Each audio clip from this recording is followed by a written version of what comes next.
Assalamu alaikum and welcome to the Muslim Marriage Podcast, where we talk about healthy relationships from a Muslim lens. I'm Zara Hassan. And I'm AJ, and we've been married for 2.5 years.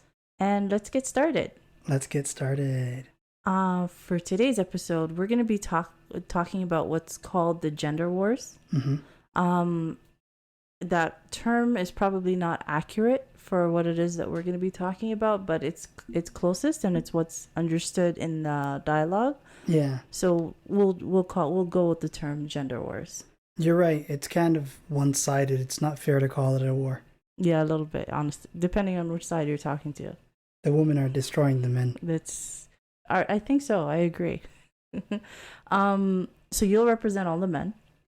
Okay. I'll represent all the women. Each of us has spent time, delving a little bit into the topic, seeing what's available. And In Shaa Allah, we hope to really uncover some of the misunderstandings on the two sides, between the two sides. Because at its base, I think the issue here is that because the two sides are not really hearing each other, each one is so focused on being heard and on being validated, that there are some real misunderstandings where they're just missing each other. So it's like two trains passing in the night, right? Yeah. And the reason why it's important to talk about this topic is because this has been going on for some time now, and the young men and the young women who grew up with this discourse are now ready for marriage. So as the years go on, I'm seeing it become more and more prevalent in my coaching practice. Not so much on the women's side. A lot of the women, especially the ones who come and approach me, know what they want. They want commitment and they're ready for marriage. But they find that the brothers who approach them quite often have a mindset that are seen within the gender wars, right? Yeah. So that's why we're going to talk about it today. Yeah. Would you like to start, or ladies first? Believe me on this, I've got almost a full lifetime's experience being a man. So I'm ready. The almost? Okay. Yeah, almost. I have some questions about the almost. Well, you're not a man when you're a child. This is true. You see? MashaAllah, tabarakallah. Men are logical. Okay, so you get the first point. There we go. Okay. All right, so khalas, then I'll start. Go ahead. Inshallah. Okay, so I've spent a lot over the last week or so taking a look at the podcasts, the social media platforms, and really trying to delve into what the people, because this is not really something that's based in science, right? It's just pseudoscience, it's pseudopsychology. So to see what it is that the people are saying on their platforms. And I've seen two things primarily. The first thing, and this is coming from the men's side, the brothers platforms, is that there is a tendency to blame women. Yeah.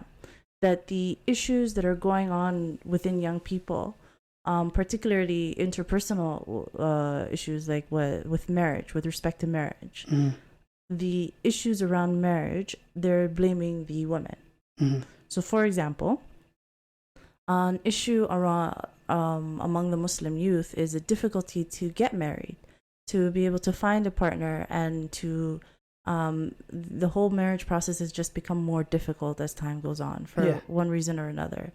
And one of the reasons that's cited by the podcasts is that women are focusing more and more on their education and on their career, and accomplishing and more degrees, taking more and more time to be ready for marriage. Yeah. So that by the time they're ready for marriage, they're older. Somehow. Yeah. True. So this is one reason that they cite. Another reason that they cite is that there is I don't know how prevalent it is, but there's an idea from the brothers podcasts that feminism is now rampant in line with COVID. Like it's just a pandemic. And because whenever they would meet a woman who has these feministic ideals, and it's never really defined what they mean by feminism, right? Yeah. I think they just mean a woman who, like, it's not really defined. You just it's you sort of have to assume what they mean based on when they use the term. Yeah. But they're saying that women who are not, for one reason or another, are classified as feminist are disqualified from marriage because they are not capable of building a healthy marriage. Okay. So there's this idea that women are to blame, right? I'll be honest though, can you really blame the guys for thinking that? I'd say probably not. I think it's the women who are to blame. Okay, so you're just blindly gonna take their side. What do you mean? I'm apparently fighting for the men here. Yeah. Yeah, so it's the woman's fault. Do you believe, like, but sincerely, do you believe, like, what do you think about these? So, do you think that women are to blame for the low marriage rates in the Muslim community? No, I think it's just both. Both sides. Yeah. Yeah, I agree. There's a number of reasons, why commitment is more and more difficult.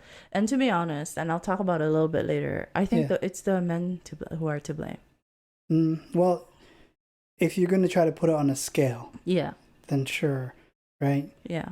But it's a both sides argument. Yeah, definitely. Like, there's very few things that are going to be 100% one side or the other side. Right, like it's very few things are going to be black and white. They're usually the answer. What's your percentage?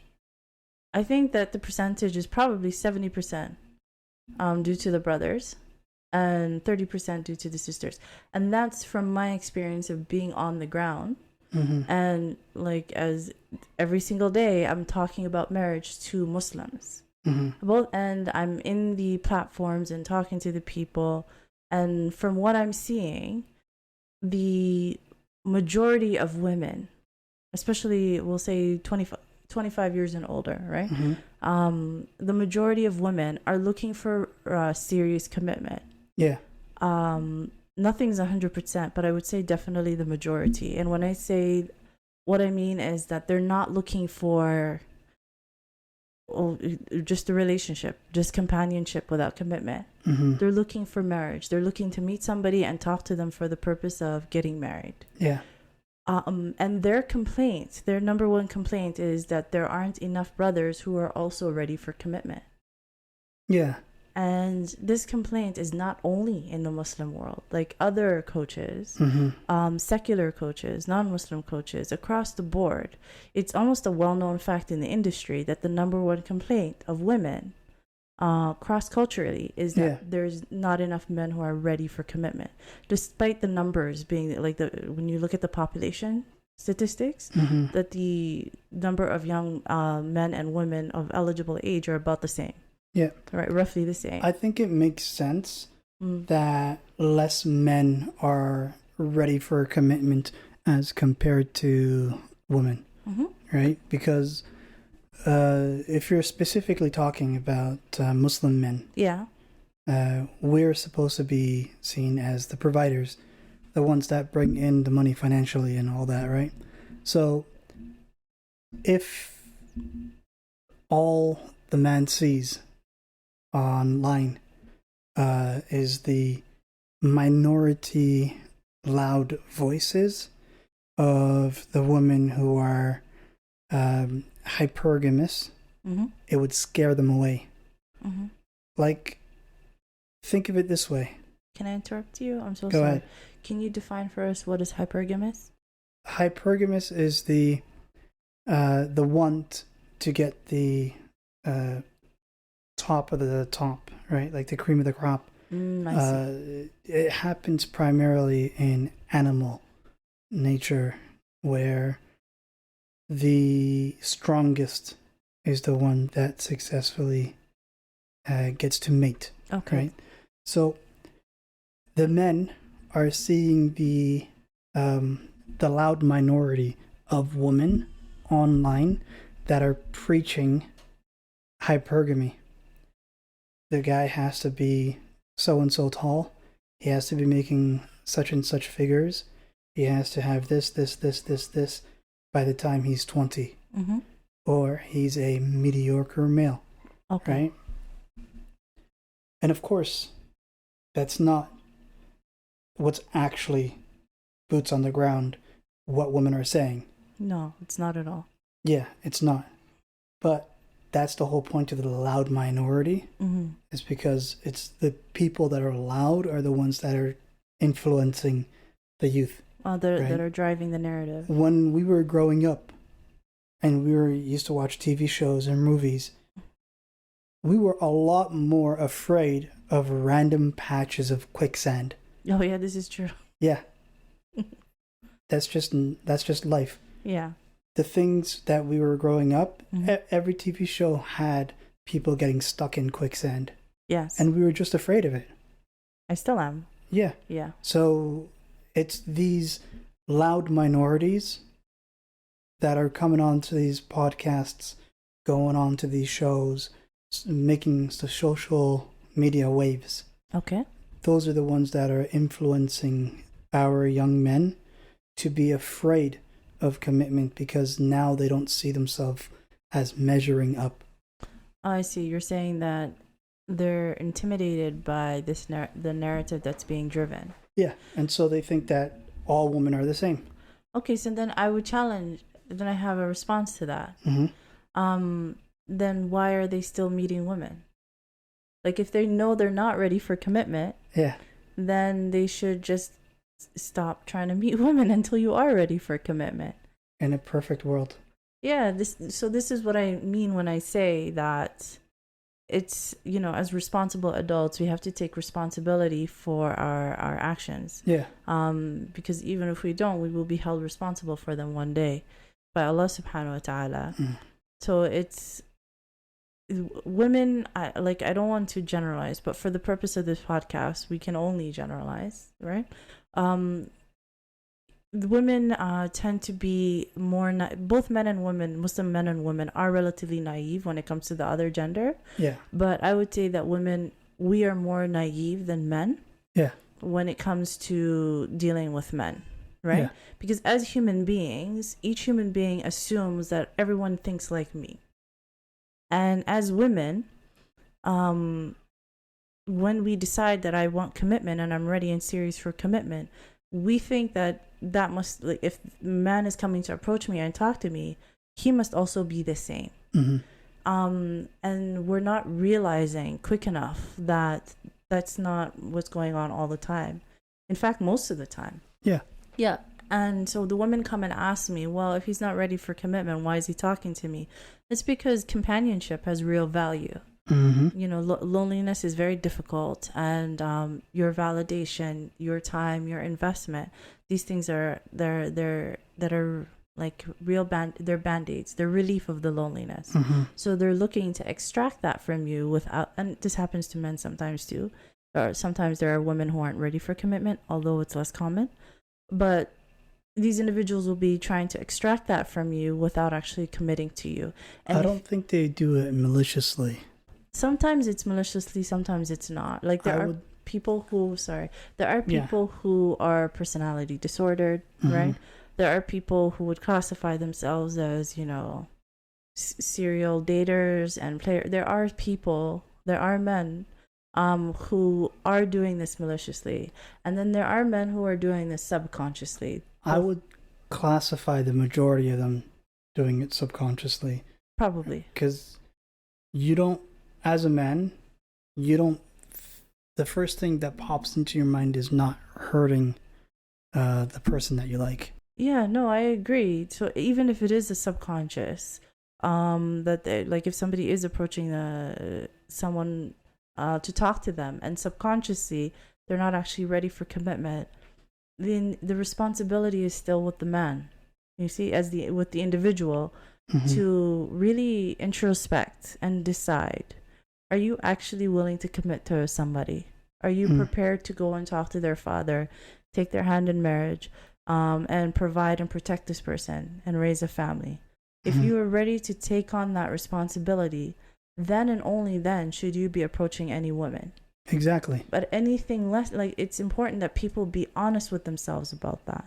Yeah. So there is a population of men who aren't actually ready for commitment, who have been taking themselves out of the market and leaving a lot of sisters who are ready and serious and willing for marriage, either without a partner or wasting her time.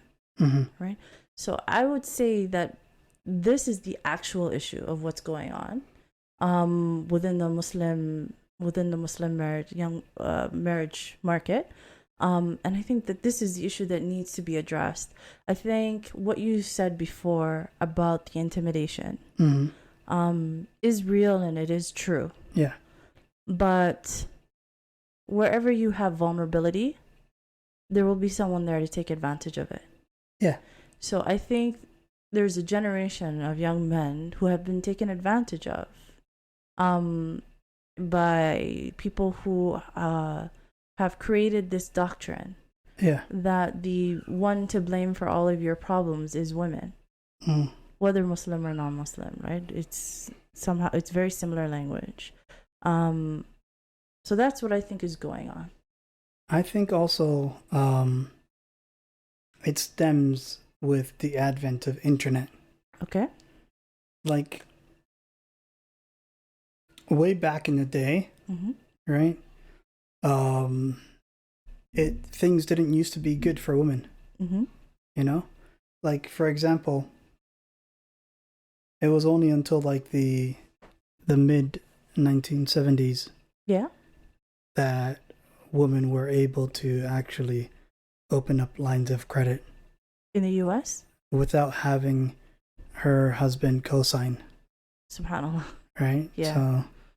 So then it was like a decade later at least before the husband lost the right to get a second mortgage without her permission, even if she is co-signed onto the mortgage. Yeah. If she's a co-owner of the house, he could just get a second mortgage without discussing with her. SubhanAllah. And now she's also saddled with that debt. Yeah, SubhanAllah. Right? That's criminal. Some women were against the right to vote, and they wrote articles saying if women get the vote, then that'll be destructive to the household.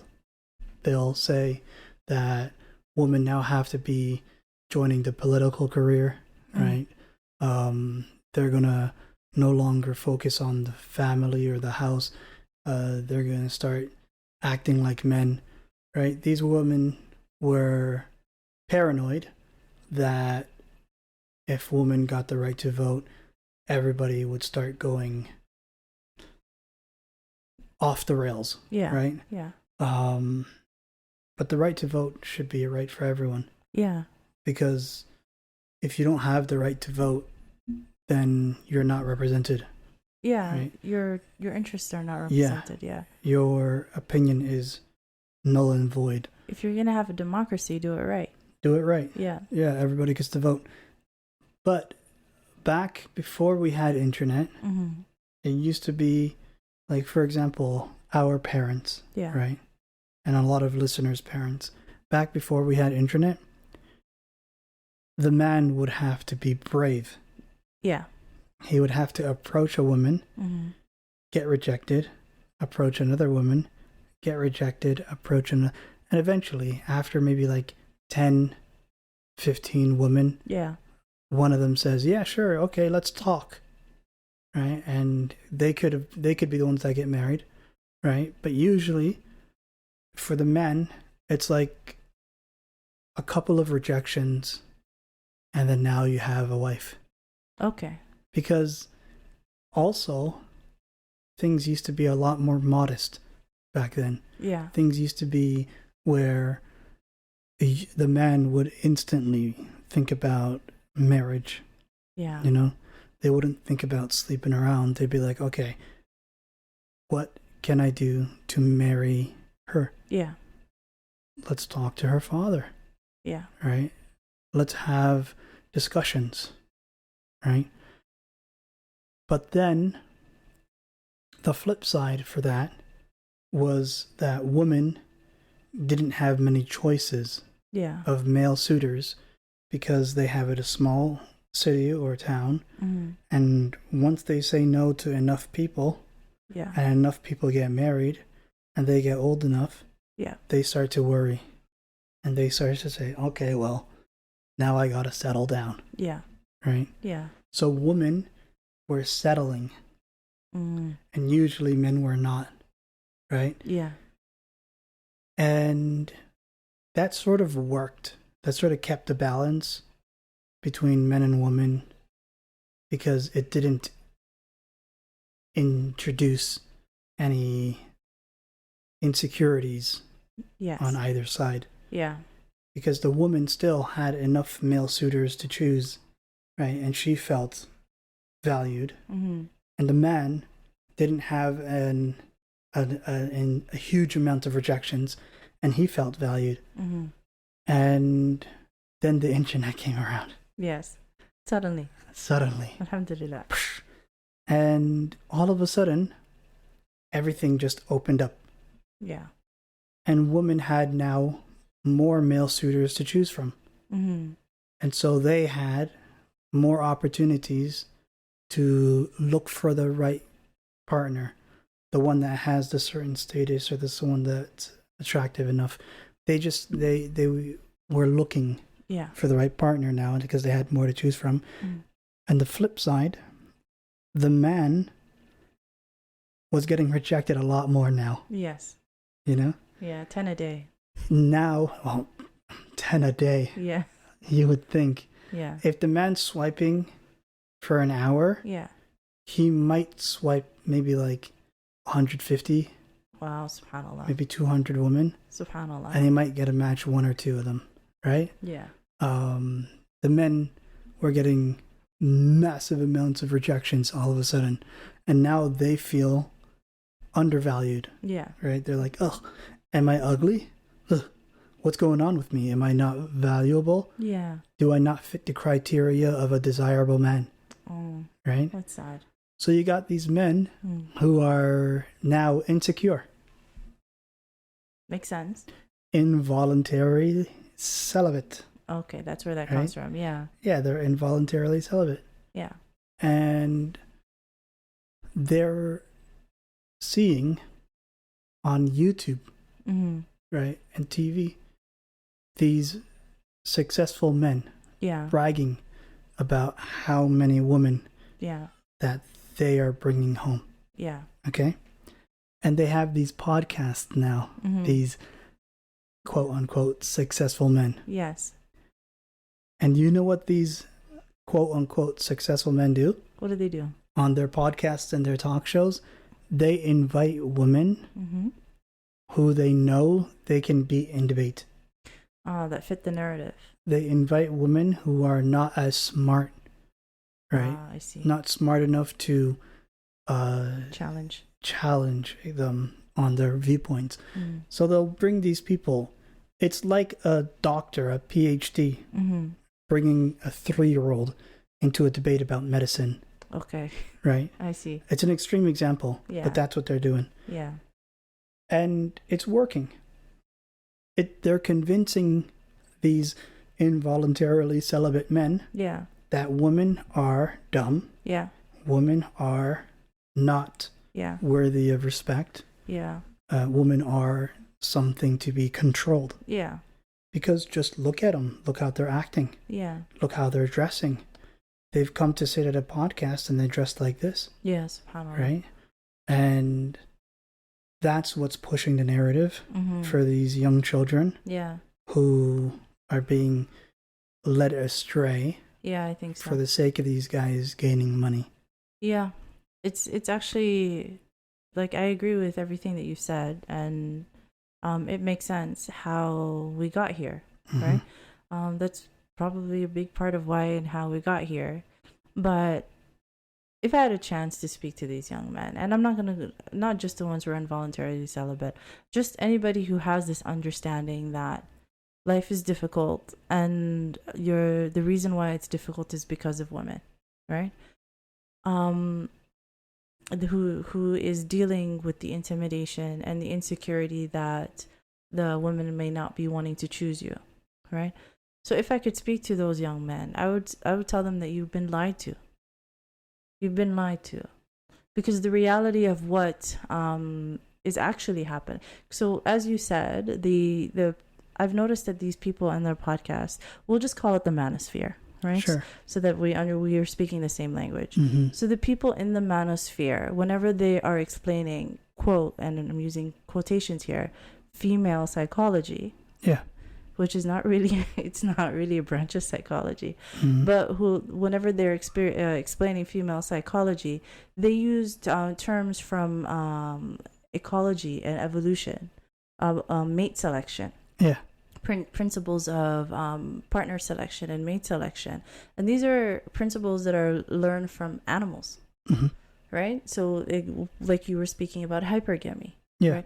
So because they're speaking in these terms of men and women, applying to men and women the way that animals behave, there is some merit to it on a large population scale. But no evolutionary psychologist is going to sit down in front of a woman or a man and start to apply these tactics to the individual in front of them. Because they understand that these are things that happen on a population scale, and they completely break down individual to individual. Mm-hmm. In fact, and it's really important that you don't use the terms from evolution and ecology from animals applied to people, because it is dehumanizing. It's a dehumanizing language. And these are dehumanizing principles. And to be honest, the principles themselves are wrong. Because what is it that a lot of them talk about? They talk about this concept of attraction. Mm-hmm. And they say in order to be attractive to a female, and to be attracted to a female or to a woman, you need to be unavailable, right? Or intermittently available, at the very least intermittently available. Is that what they're saying with regards to, like, okay, the one thing I think makes sense with regards to humans and animals being the same is that a man who is physically fit is more attractive than a man who's not, because it's an indicator of him being able to protect the family, right? I know what you're saying. Yeah. Right? Like, but that's not what's actually happening, right? Because not now, because everybody has guns. Well, yeah, definitely. But I'm just saying, attraction, it really is in that, beauty is in the eye of the beholder. True. Right? Like, you'll just on Reddit. Yeah. All you have to do is go through, well, don't actually do it. Mm-hmm. But there's a subreddit for every single type of human being. Sure. And every type of, when I say like physical type of human being, and there are huge numbers of both men and women who are there and are attracted specifically to that type of person. I understand what you're saying. Yeah. Where I disagree is the numbers of it, right? Yeah, everything on You'll the population. have a larger average of people attracted to a person who is physically fit. Yeah, on the population scale. Yeah. But when you are talking to an individual, it's not a good idea to start applying population tactics to a person in front of you. This person in front of you is a human being who comes from a family, had a childhood, has their own relationship history, has their own individual idea of what it is that they find attractive, don't find attractive. Mm-hmm. In fact, I would say that if you when you look at the population statistics of a lot of these concepts that are discussed, right? And I remember when I was in university, I took a course in evolutionary psychology, and we did a literal project where we looked at online dating sites, and we tried to apply the principles, these principles to an individual. It doesn't work. And if you look at the raw numbers, the number of people who it does apply to is statistically significant. Doesn't mean it's a majority. Mm-hmm. So when you have an understanding of statistically significant, sorry, it's a hard phrase to say. Tongue twister. Yeah, so like P is bigger than 0.05, right? Statistically significant does not always mean majority. Mm-hmm. What's true is that the majority of people are individuals who their preferences for who they are and are not attracted to cannot be measured on a study. Yeah. Yeah. I understand what you're saying. If I were playing darts, yes, I would like rather to throw my dart at the graph. Yeah. And I'd be more likely to find it hitting the majority, right? The bell curve. Yeah. Right? And as a man, the best way to hit that bell curve is to be physically fit. I would say that when you look at the numbers, mm-hmm. We'll say that the number of people that these ideas fit for, mm-hmm. we'll say, I'm just going to give you I didn't look at any specific studies, but the numbers turn out to be saying, we'll say it's 15%. Mm-hmm. Okay, so now your dart may be more likely to hit 15 than the other scattered 85. Like, so you might have a small group of 15 who are attracted to this specific body type, mm-hmm. whereas the other 85 are attracted to different body types or more than one body type, right? I would think more than one body type. Right? Yes. I would think the women that are attracted to those variant body types would also be attracted to your body type if you were physically fit. Well, yeah. So let's... Oh, yes, definitely. That's what I'm saying. It's like being physically fit is casting a wider net. I agree with you. I can agree with you, but let me challenge you here, sure. right? When it comes to what women prioritize and what they find attractive, right? In partner selection, mm-hmm. And you list those priorities. I haven't looked at a study in a while, but I think that the results would be around the same. But in the past, women tend to value safety, things like safety, security, emotional intimacy. These are higher up on their lists. Mm-hmm. Whereas for men, they value things like physical attractiveness, mm-hmm. right? For some reason, intelligence is very high up on their list. So, like a smart woman? Yes, that tends to be higher up on the list for men. For men, I disagree. I haven't looked at the study in a while, but for sure I know. I think men get scared of smart women. I think they look for women that are not smarter than them. So it could have been that in the same way that they look for women that are not taller than them. Okay, so it could be that I'm mixing up that intelligence was actually preferred by women. Yeah, but for sure, what I do remember is at the very top of their list is physical attractiveness. Yeah. Whereas for women, it's like number 3 or number 4 on our list, right? What's the top of your list? You. No, I mean like woman.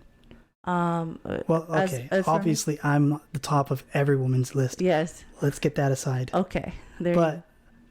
What's number 2? Are you talking about me as an individual or women? Well, you're speaking for all women, remember? Okay, so I think that again, women are individuals, right? So for each woman, according to her upbringing, she will value one over the other, right? So for some women, physical attractiveness will be number 1. But for a significant amount of women, physical attractiveness is lower on the list. So like I said before, as human beings, we tend to think that everyone thinks like us. Okay. So what men are doing here is that they're thinking that women think like them, which is not the case. I'll tell you what, men are a hive mind. Yeah. Physical attractiveness is number 1 on the list. Yes. Number 2 is how well they play basketball. Number 3 is how well they cook. Oh, I'm so sorry. Number 4 is how well they play basketball while cooking. Okay. Everything else you can just So you compromised on the cooking with me. You're an amazing cook. I was going to say that was a loaded question. I'm so glad you said that. You answered correctly. Thank you, sweetheart. But this is not a test. I'm just telling the truth. We women, we never stop testing. Oh. But so that's what's important. That physical attractiveness is probably lower on our list. I remember, in fact, it wasn't really a study, but it was a social experiment. It was online. Yeah. I think it could still be looked up, where there was a young woman. She put on a suit to make herself look much bigger than she is. Mm-hmm. And she met a bunch of people on Tinder, scheduled a date for coffee at a specific site. Mm-hmm. And then the men came and one by one met her and would leave immediately. Are you talking about a suit, like a fat suit? Yes, that's what it was. So the men would come, they would see her, they would leave. I remember one guy didn't even sit down. He just left, right? And then they did the opposite of the experiment, where they had a gentleman who put on the fat suit. And then he did a whole bunch of Tinder dates. The women would come and they would sit down with him. Mm-hmm. A number of them stayed. Mm-hmm. When I say stayed, I mean they had a full date. Yeah. A number of them, he asked for their number and they gave them their number. Yeah. And because it's non-Muslims, a number of them hugged him and they wanted to continue. Okay, I'm a bit skeptical here. Yeah. There may be a couple of factors at play. How long ago was this experiment? This is just a social experiment online, right? So it's not controlled. It's not controlled but was it 10 years ago or? I would say 10 years ago, yeah. Okay. About then. I think there are some factors that skew the results. Yeah. Not based purely on physical appearance, but rather on the dating norms at the time. Okay. 10 years ago. Yeah. Right? 10 years ago, 15 years ago, the man would almost always pay. Yeah. For the date. Yeah. Right? So some women, right, may decide to stick around for the free food. It was like, okay, I see what you're saying, but in this case, it was like a really small coffee shop. It was just water.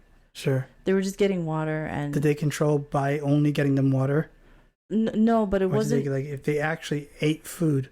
I think I would stick around. Okay. If I got catfished and I saw a fat guy, I'm like, hey, food. Okay. Yeah. All right. Well, okay, but there's so many things in this social experiment that were not controlled. We don't know if they edited the footage. There's a whole number of things, right? Yeah. But I would say that this is probably reflective of what's common, of this principle that for women, physical attractiveness is a part of our equation, but it's not the whole equation. Yeah. However, you also have to sympathize with women because physical attractiveness is such a big part of the equation for men that, and social media and Instagram and movies have created this almost unachievable ideal of what of what a woman who's physically attractive is. In fact, I remember I saw a post earlier today on one of the platforms where a brother said exactly this. He was a Muslim brother. He said exactly this. He said, I'm very worried that because of my standard for physical attractiveness, that I'm not going to meet anybody who meets them, that I might be too picky. Right? So when you're speaking about men being intimidated by the idea of this ideal of what is considered attractive, I'm telling you that exists for women, probably even more so, because our whole value as seen by men is tied up in what we look like. So yet, strangely enough, paradoxically, a lot of the men on the internet are tired of women putting on makeup. Well, yeah. So these are I would say, yes, definitely these are factors, right? Yeah. And I think that it's probably, I mean, it would be interesting to see what the populations prefer, don't prefer. But most women, if they put on makeup, they put it on for themselves, right? It's something that they feel is tied to their own security. And I don't feel like it's fair Yeah. to say that women have a standard of overpressure to be physically attractive, and this pressure was brought about by men, and then on the other hand say that they wear makeup for themselves. Whatever was the reason that makeup was initially created. Yeah. Definitely and again, this is going to vary from individual to individual, right? So this is a place where I can't speak for the population. Yeah.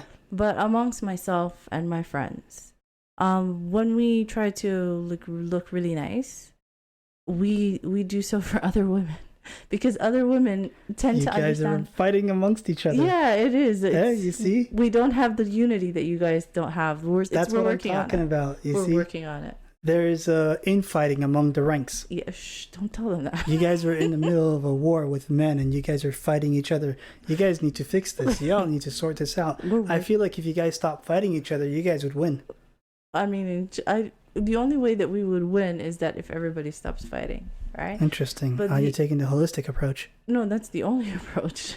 It's like there are other approaches. It's true, but that's we can see the way that our ummah is struggling in so many different ways. Mm-hmm. We really don't have time for this, but it needs to be addressed, because when people start to develop these misconceptions, mm-hmm.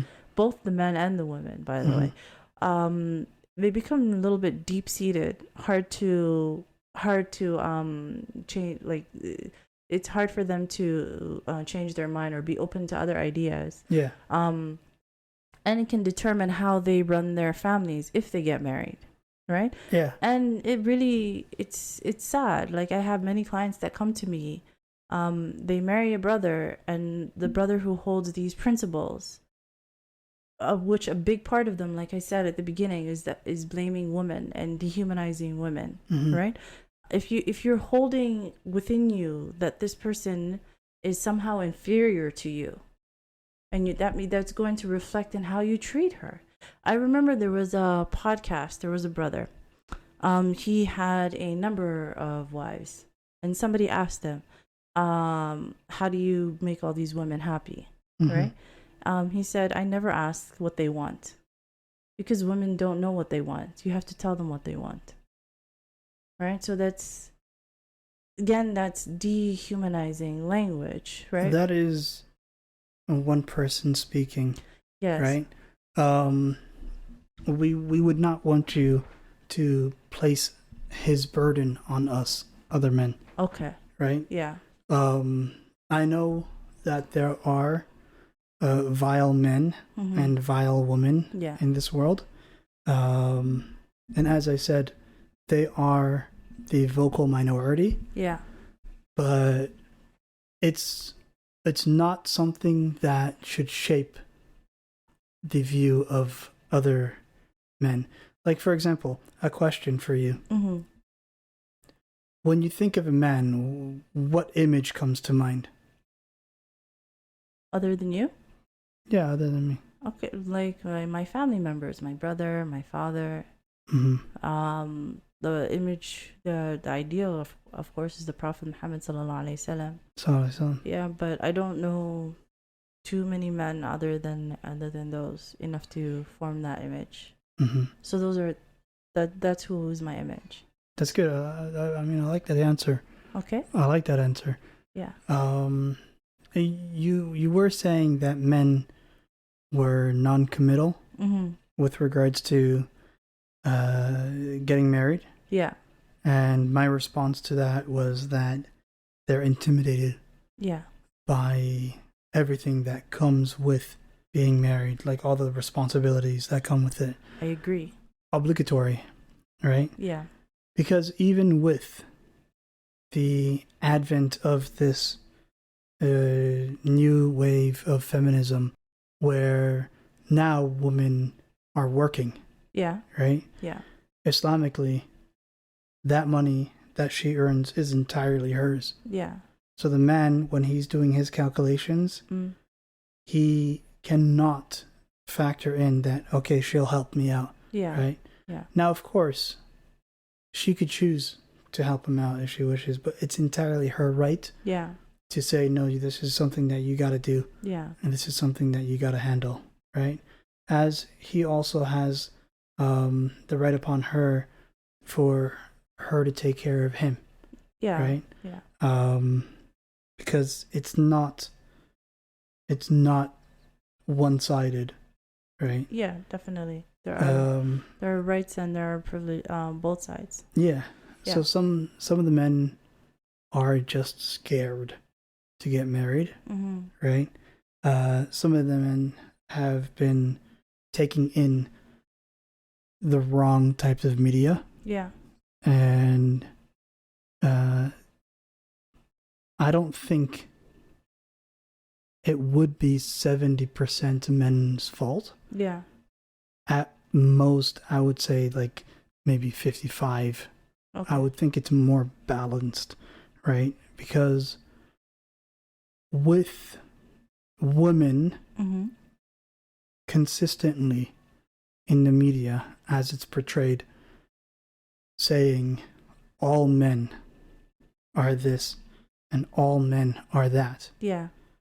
You have these young men now who will not approach a woman for the purpose of getting to know her.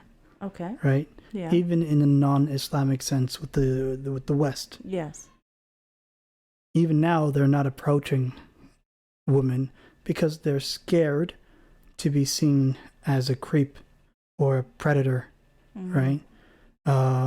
Myself, growing up, when I was walking down the sidewalk and there's a lady in front of me, I would purposely slow down to increase the distance between her and me. Oh. And then even cross the street, right? Yeah. If it's just her and me and there's no one else around, I would separate myself from her as far as possible to make her more comfortable, to make her not feel like I'm stalking her or anything like that, right? Yeah. Because growing up, that's just what's ingrained in you as a guy, is that you're the bad guy, you're the problem, right? You're the evil, and you're the one that needs to be controlled. And the way for you to make things right is by bending to the whim of women. I see. So they'll develop a sense of resentment because of that. Like even now, when you have a father who's walking their child, people might be side-eyeing him like, okay, if he makes any sudden moves, then we'll know that he's actually kidnapping the child and he's not related to him. I see. Right? Yeah. They'll get some looks. Like I remember when I took my younger brother a couple of years ago, he was like 4 years old. Yeah. And I took him to the park once, and I was just sat on the bench watching the children play with him. Yeah. And a mom walked up to me and she's like, "Which one's yours?" Oh, subhanallah. It's sad, right? It really is sad that good men are having to deal with that, right? They're having to carry the burden of bad men. It's tragic. I never considered that point of view, and understanding that a little bit, In Shaa Allah, we'll be able to extend more empathy for what it is that you're having to deal with, right? But the reality is that even though they are such a small percentage, right, that the bad men who do harm women and children, and actually the number one victim of bad men is other men, if anything, statistically. Yeah. But they also do harm women and children, and because the disparity in physical strength is so big, right? It's it's understandable why women are cautious, why we are on guard, right? Because even where we live, while I'm working, I look out the window and I see all the kids coming home from school. And I think exactly the way that you describe those women think. That if I see a man walking by himself without any children, I'm thinking I'm paying attention to him. Because 99% chance he's a good man. Yeah. But the stakes are so high if he's in that 1%. It's more than 99%. Yeah, probably. It's infinitesimally small. Yeah. But because the stakes are so high that if you miss the wrong one, you still have to pay attention, right? It's just a cost-benefit analysis.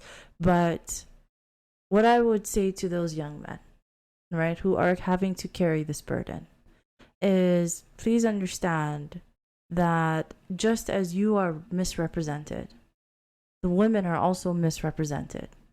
The majority of women are normal. When I say normal, which means they're not looking for a quote unquote, like they're not looking for a quote unquote high value man. What is high value or even, right? It's somebody who's desirable by the most number of people. That's not that's not what anybody wants. Most women are looking for somebody who's compatible with her. Yeah. All right, somebody who's compatible with her personality, who's emotionally available, who will be kind, who she can trust to create an environment that can build a healthy marriage. That's the dream for most women, right? And just like women are overestimating what men find attractive, I promise you the men are overestimating what women find attractive. Both of us have been lied to, right? And for the men who are hesitant, who are ready for commitment otherwise, but are hesitant and intimidated by approaching the women, I would say to trust the sisters, just like you want us to trust you, that you are in that 99.9%, right? Trust the sister that she's in the 99.9%, and all she's evaluating is whether or not you are compatible and capable of building that healthy marriage and a healthy family with her. So reach out. In Shaa Allah, one of them becomes successful. There is a population of men who know they're not ready for commitment. Whether because like sometimes you don't feel ready for the responsibility, feels overwhelming, and you need time to get there. That's understandable. I would say don't talk to any woman. Until you're ready, don't talk to any woman. It needs to also go the other way. Absolutely. For the women who know that you're not ready for commitment, don't talk to any men. Talk to your friends, your female friends. Talk to your family members. There's so many different ways to meet that need for connection within yourself that is within your control outside of a partner, so that you're able to meet that need for connection, we'll say 80% of the way, right? So that you're now only 20% empty. Right? And that's much less painful than being at zero and looking on the internet for someone to meet you 100% without having any intention of meeting their needs. So for both men and women, if you're not ready, wait. Like, don't talk to anybody. There's so much. You don't need to be another reason for trauma for someone else, right? There's so much pain going around on both sides. And as for the dehumanization on both aspects, like subhanallah, it was very upsetting, that whole meme of I would choose the bear over the man. It's ridiculous, and it is dehumanizing, because the reality is, if we pay attention to what's happening in I would say the best of us, both men and women, only Allah knows, but I think they're in Gaza. But the best of men and the best of women, they're all there, and we can see there how each is so reliant on the other to survive, right? And in the same way here, when we are in this, when we are living our life outside Gaza, as free people, the truth is we are reliant on each other. In order for our ummah to succeed, we need both. We need each other. So it's important that we remove this language of dehumanization, of referring to each other as females and males. We're men and women, right? Of assigning to each other value that Allah subhanahu wa ta'ala only is the only one who has that right to assign that value. You don't know who's high value. You might not be high value. Only Allah knows who's valuable. And this idea of insulting people, saying that you are too masculine or you are too feminine, we need to stop doing all that. When you're speaking to an individual, either you want to be married to them or you don't want to be married to them. There's no reason to take the discourse between you beyond that. Right? Like, there's no reason to insult them. If you have nothing nice to say, walk away. And as for in general, I want to point out to the youth that these are ideas that are not coming from the pulpits. They're not coming from the masajids. They're not coming from the imams. You won't you'll never see an imam talk about a high value woman or a high value man. It's coming from the podcasts. Yeah. And from people who are not they don't have the qualifications to be guiding the ummah in the first place in matters as serious as who has a right to feel human and who doesn't. Let's quantify that for a second. Yes, go ahead. What makes the most money for news agencies? Advertisements? No? Nope. What was it? What makes the most money for news agencies are tragedies.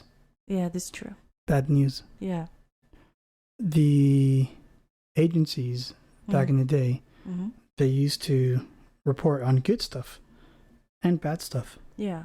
And mediocre stuff. Yeah. And just everyday stuff.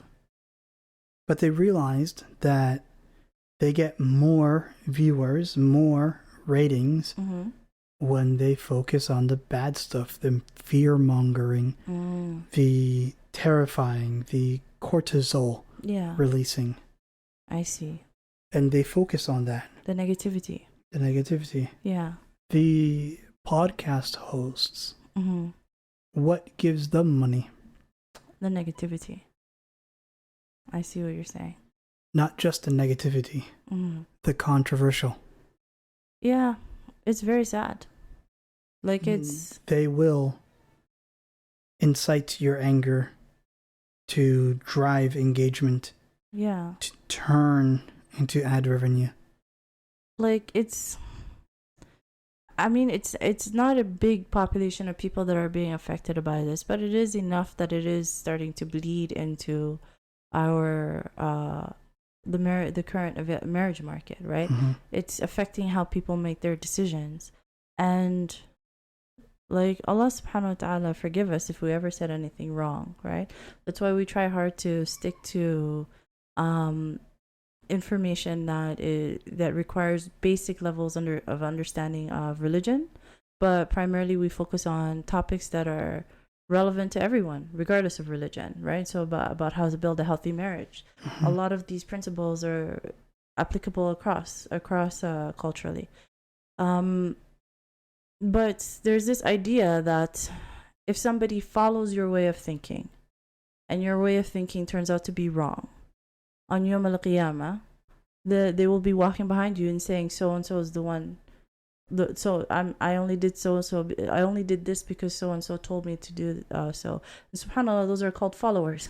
Yeah. And what do we have on social media? We have followers. Yeah. So it's a heavy responsibility, and In Shaa Allah, like I hope that people are sincere in their use of that responsibility, right? Like, is it worth it?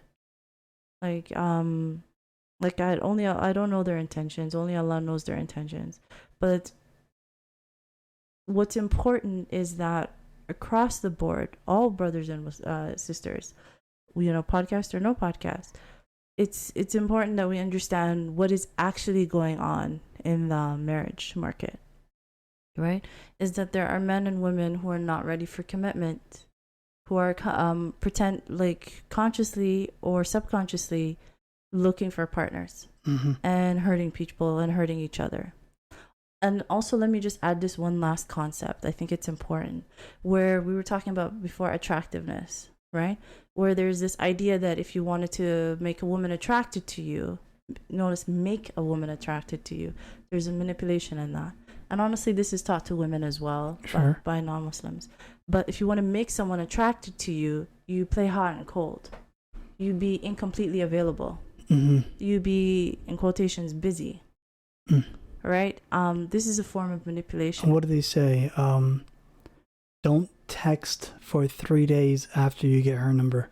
Yeah, these are all games, right? And I'm telling you, as a relationship coach, as somebody who does this for a living, of teaching people how to build actually healthy marriages, right? The games will actually do a disservice to you, because first of all, once you marry this person, are you going to continue to play the game? Right? That's when you don't want the first time for them to meet who you are as an individual be after you're married. That's not what you want. It's gonna be so boring. Yeah. They're gonna be like, oh, where's all the passion. Exactly. That's exactly what happens.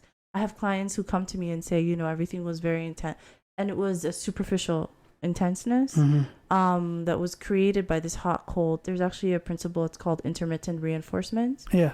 And if we just quickly review it, there was a study on lab rats where they put a rat in a little cage, and they had this rig, this food dispensing machine set up so that the rat would press the button and food would come out. A food pellet. I recognize this one. Yeah, a food pellet would come out. And so the first rat, every time it pressed the button, the food pellet would come out. And this rat was doing just fine on all the other measures of health. But the second rat, every time it pressed the button, only intermittently in unpredictable ways would the food pellet come out. So the first time it might come out. The second time, the rat would have to press it 3 times. The third time, the rat would have to press it 8 times, like in an unpredictable manner. So what they found is that this rat would be stuck there, pressing this button over and over and over again. It's like slot machines. They use the same principle. Yeah. You're stuck there. Just wait. You're like, if just one more.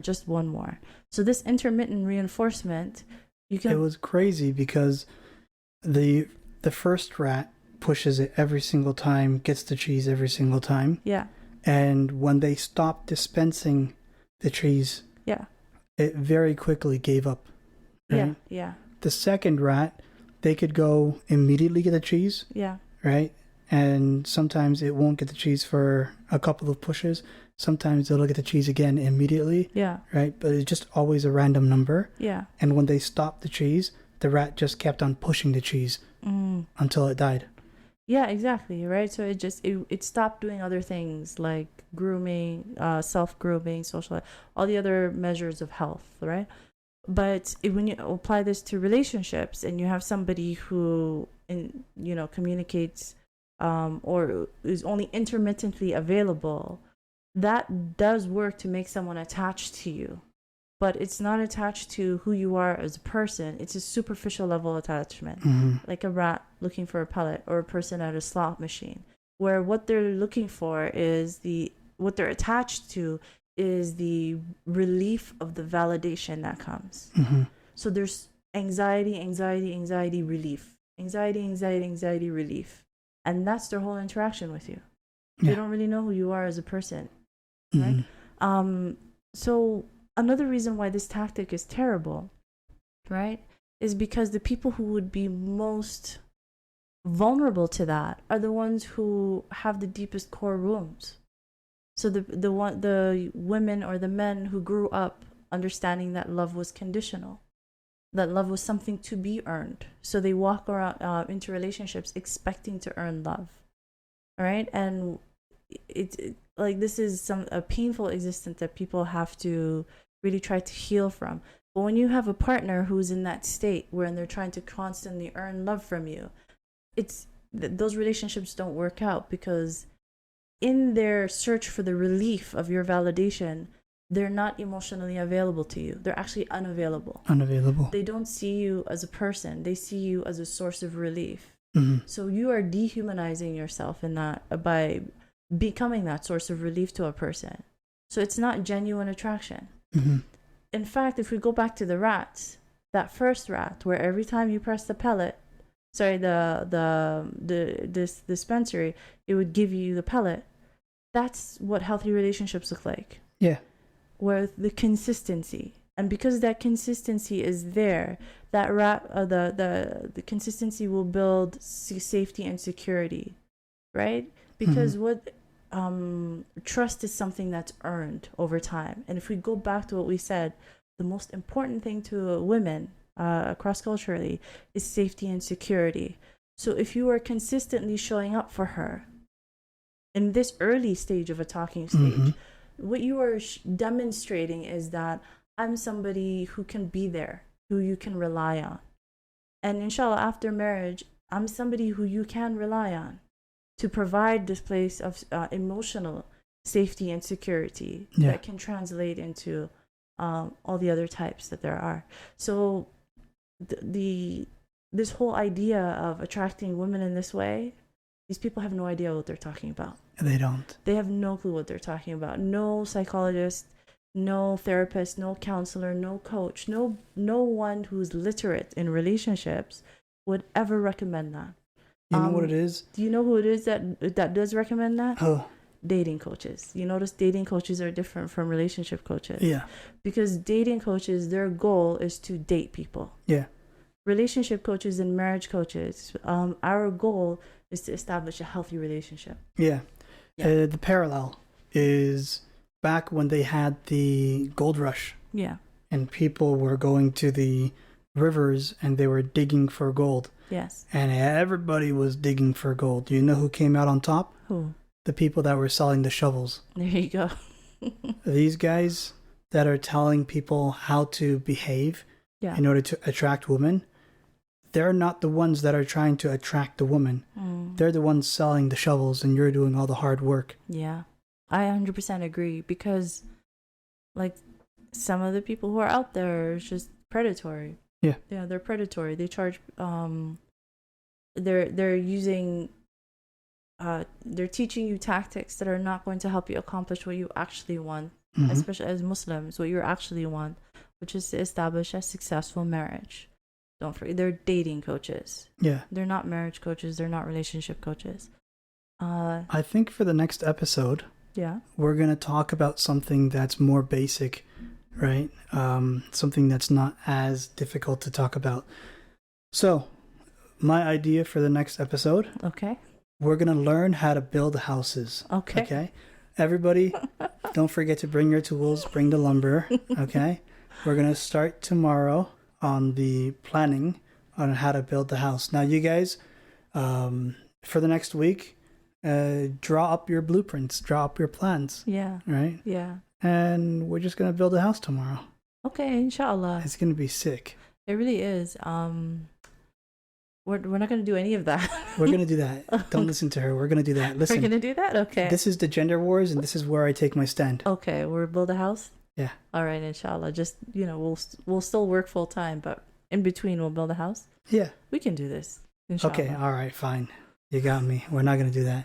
I just realized it's too much effort. It really is. We're going to build a home instead. Okay, there you go. Inshallah. I think that we did a good job. Decent job cover. Inshallah, I hope that we are able to get some of the important points across to be able to help each side maybe understand what the other one is going through.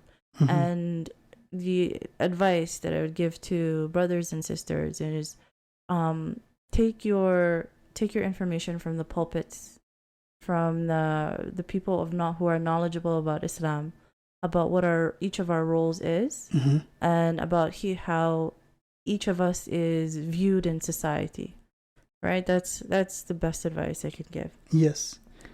And to end the episode, when we finish recording, could you make me a sandwich? Of course. No problem. But if you'll make me a sandwich, I'll make you one. Sure. No. Okay. That used to work on my brother when he was younger. Okay, no problem, inshallah. Okay, so Jazaa K'Allah Khayr. I hope you enjoy that. As always, you can follow us at Zahra Hassan Coaching on Instagram. And we will be back, inshallah, next Thursday with a new episode. We do have a Discord channel that you run. Oh yes, there is a community that we're building specifically for Muslim women. You will be able to find the link below in the description, where we talk about healthy relationships, inshallah, and how to establish them. She's very active on it. Okay. She's always answering questions. Yes, inshallah. It's if you were interested in what it would look like as a Muslim woman, if you were interested in coaching and you wanted to see what it would look like to work with me, that's a good place to start. Inshallah. Inshallah. I think that's all the things that we have to promote. We're good? Oh. We're good? Drink water. Inshallah. Stay hydrated. So this episode we ran a little bit long, but we want to say Jazaa K'Allah Khayr. Thank you so much for listening this far. We will see you next week. Inshallah, you found this beneficial. And Assalamu alaikum. Wa alaikum salam.